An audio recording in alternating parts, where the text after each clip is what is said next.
Geledah dua apartemen di Jakarta, KPK sita dokumen terkait kasus ex-Bupati Buro Selatan.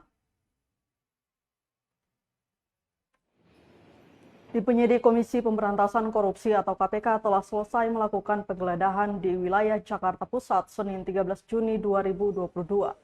Penggeledahan ini berkaitan dengan penyidikan kasus dugaan tindak pidana pencucian uang atau TPPU dengan tersangka mantan Bupati Buro Selatan Tagop Sudarsono Soulisa.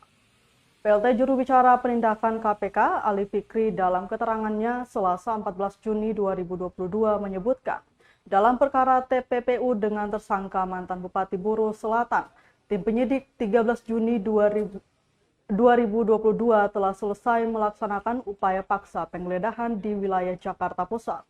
Dikatakan Ali, tempat yang digeledah yaitu 2 unit ruang apartemen yang berlokasi di Jalan Gajah Mada dan Senen, Jakarta Pusat. Dari sana penyidik KPK menemukan dan mengamankan bukti-bukti baru, antara lain berbagai dokumen dengan menggunakan identitas pihak tertentu untuk menyamarkan kepemilikan aset dari Tagop Sudarsono Soulisa. Sebelumnya KPK menetapkan 3 tersangka kasus dugaan suap, gratifikasi, dan tindak pidana pencucian uang atau TPPU terkait pengadaan barang dan jasa di Kabupaten Buro Selatan tahun 2011-2016.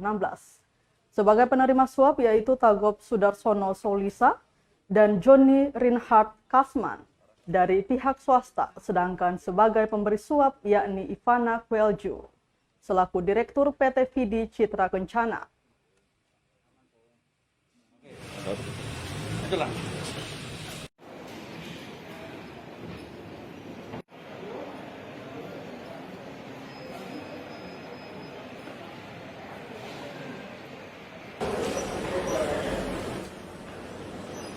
Terima kasih sudah nonton.